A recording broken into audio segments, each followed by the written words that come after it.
ખૂબ ભાગ્યશાળી જીવ આપણે કહેવાઈએ. શિવ કથા પુરાણ સાંભળવા માટે પુણ્ય જન્મના પૂર્વ જન્મના પુણ્યનો ઉદય થયો હોય ત્યારે આ કથા નું શ્રવણ કરવાનું મન થાય.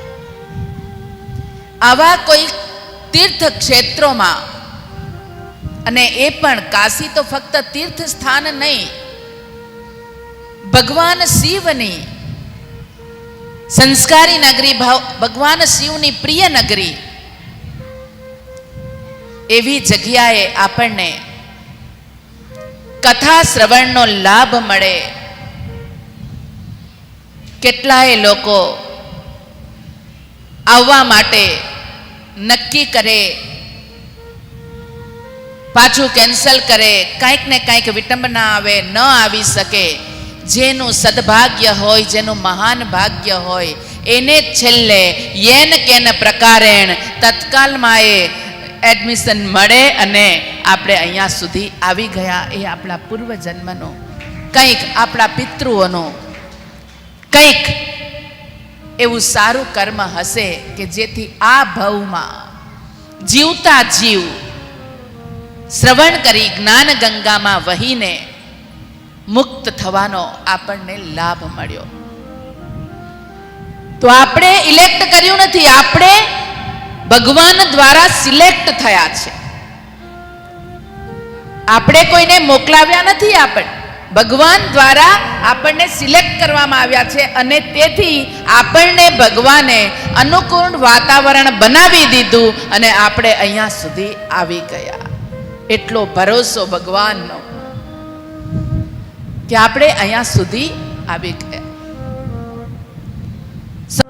આખ્યાહી કથા સારમ પુરાણ વિશેષતઃ, કે કથાનો સાર.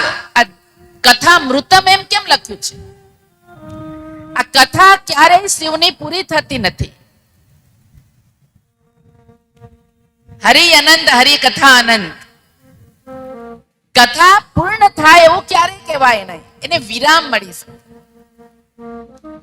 સામાન્ય જીવ આપણી કથા જો આપણે પૂરી ન કરી શકતા હોય, 50 વર્ષની 70 વર્ષની આયુષ્યનું, તો આ તો હજારો વર્ષ, કરોડો શ્લોકો, એ કથા 3 દિવસ, 5 દિવસ, 7 દિવસ, 9 દિવસ ક્યારેય પૂરી થતી નથી.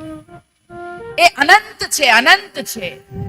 જેટલી વાર પણ આપણે કૃતસ્ય પુનઃ પુનઃ કર્ણમિતિ અભ્યાસ, વારંવાર અભ્યાસ કરવાથી, વારંવાર કથાનું શ્રવણ કરવાથી, આપણે સામાન્ય જીવ રોજ આપણે ખાઈએ છીએ તો એમ નથી કહેતા કે રોજ રોજ હું ખાયા કરવા, પણ એકવાર ક્યાંક જઈ આવ્યા, એકવાર શ્રવણ કર્યું, એકવાર સત્સંગ થઈ, કે રોજ રોજ હું કથા સાંભળવાની. તો જેમ પેટને ખોરાક જોઈએ છે એમ મનને પણ જોઈએ છે. એને પણ સતત ભોજન આપવું પડે છે. તો એના માટે આપણે અહીં આવ્યા છીએ.